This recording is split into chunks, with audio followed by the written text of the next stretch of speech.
रावण की मूर्छा दूर हुई। रावण समझ गया यह साधारण पक्षी नहीं है, चंद्रहास को आहूत किया है। और काटे सी पंख गिरा खगधरणी, सुमिर राम कर अद्भुत करनी। पंख ही काट दिया, और एक पक्षी का पंख कट जाए तो वो कुछ भी नहीं कर सकता, धड़ाम से धरती पर गिर पड़े। रामचरितमानस के अध्येता कहते हैं गिरा खग धरणी का भाव यह है, धरती पर गिर करके मानो जटायु जी कहते हैं मां क्षमा कर देना, मैं तुम्हारी पुत्री की रक्षा नहीं कर सका, क्योंकि जानकी जी धरती पुत्री हैं, क्षमा करना।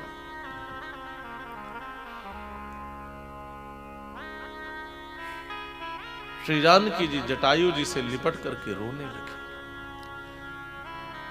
रावण बिना रथ के जानकी जी का हाथ पकड़ करके और आकाश मार्ग से उड़ रहा था। आगे श्री जानकी जी ने ऋषिमुख पर्वत पर 5 बंदरों को मौन बैठे देखा, अपने आभूषणों को डाला है, आगे बढ़ गई। लंका में लेकर के रावण आया, अशोक वनिका में अशोक वृक्ष के नीचे जानकी जी को रख करके राक्षसियों की सुरक्षा में छोड़ दिया है। जानकी जी के समक्ष लंका के संपूर्ण वैभव को रख दिया। महारानी बन जाओ, यह लंका का वैभव तुम्हारे चरणों में समर्पित है। जानकी जी ने कहा रावण, मैं बाएं पांव के अंगूठे से भी तुम्हारे लंका के वैभव का स्पर्श नहीं कर सकती। और फिर श्रीमद् वाल्मीकि रामायण के अनुसार देवराज इंद्र आए हैं। देवराज इंद्र चरु लेकर आए, खीर लेकर के आए हैं। ये प्रसंग वाल्मीकि रामायण में ही मिलेगा। और श्री जानकी जी ने पूछा कौन हो, उन्होंने परिचय दिया, मैं देवराज इंद्र हूं। जानकी जी ने कहा कैसे मानूं कि देवता हो?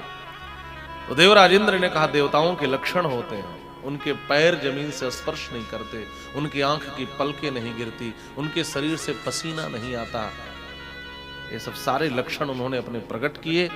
तब मां जानकी विश्वास करके उस खीर को ले ली और उस खीर को ही ग्रहण किया एक बार, उसके बाद लंका में कभी कुछ ग्रहण नहीं किया। वह दिव्य पायस था और उसी दिव्य पायस को ग्रहण करके श्री जानकी जी लंका के उतनी अवधि तक वहां पर रही, फिर कभी कुछ ग्रहण नहीं किया। इधर भैया लक्ष्मण को दौड़ करके अपने पास आते भगवान श्री राम ने देखा, देखते ही व्याकुल हो गए। व्याकुल होकर पूछते हैं भैया यहां कैसे आ गए, यहां कैसे आ गए? लखन भैया हाथ जोड़कर कहते भैया मैं आया नहीं हूं, मैं भेजा गया। न स्वयं काम कारेण ताम त्यक्त्वा इहागतः प्रचोदितस्तैवोग्रैः त्वत्सकाशं इहागतः। मैं आया नहीं हूं, मैं भेजा गया, मां ने भेजा है, ऐसा कह करके भेजा है। प्रभु श्री राम ने कहा भाई तुम ठीक कह रहे थे, यह तो मायावी मारीच निकला, और मायावी मारीच है तो इसका मतलब कोई बड़ा षड्यंत्र है। भैया जल्दी से चलो पर्णकुटी की ओर। और दोनों भाई यहां दौड़ करके आते हैं तो पर्णकुटी को श्री जानकी जी से सुनने पाया है। दौड़कर भाग करके देखा गोदावरी के घाट पर गई हो, गोदावरी का घाट भी सूना दिखाई दिया। अब तो चतुर्दिक दोनों भैया दौड़ने लगे। प्रभु श्री राम हा जानकी हा जानकी हा जानकी, लेकिन श्री जानकी जी का कहीं अता पता नहीं चला। फिर यहां पर भगवान श्री राम का रुदन है महाराज। राम जी बहुत रोते हैं, इतना रोते हैं, इतना रोते हैं। कामिन के दीनता दिखाई, धीरन के मन विरत दृढ़ाई। इतना राम जी रोते हैं महाराज। एक एक वृक्षों से जानकी जी का पता पूछते हैं। कदम्ब यदि जानी से त्वाम वासीते शुभाननाम, अथवा मृग सावाक्षिम मृगम जानासि मैथिलीम। हे कदम्ब, हे पन्नग, हे बकुल, हे धव, हे पीपल, हे पलास, हे बरगद, तुमने मेरी जानकी को देखा है? कोई वृक्ष जब कुछ नहीं बोलता, पूछत चले लता तरुपाती।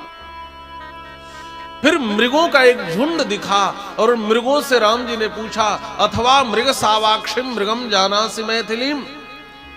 इसी का अनुवाद गोस्वामी जी करते हैं, हे खग मृग हे मधुकर श्रेणी, तुम देखी सीता मृगनयनी। सीता मृगनयनी का भाव, अरे मृगों तुमने अपने तरह नेत्र वाले मृगनयनी सीता को देखा है? अथवा मृग सावाक्षिम मृगम जानासि मैथिलीम, यही अर्थ है। और दूसरा अर्थ यह है, मृगे नयनी यस्या सा मृग नयनी। आज एक मृग के ऊपर जिसके नेत्र चले गए थे, ऐसी जानकी को तुम लोगों ने देखा है?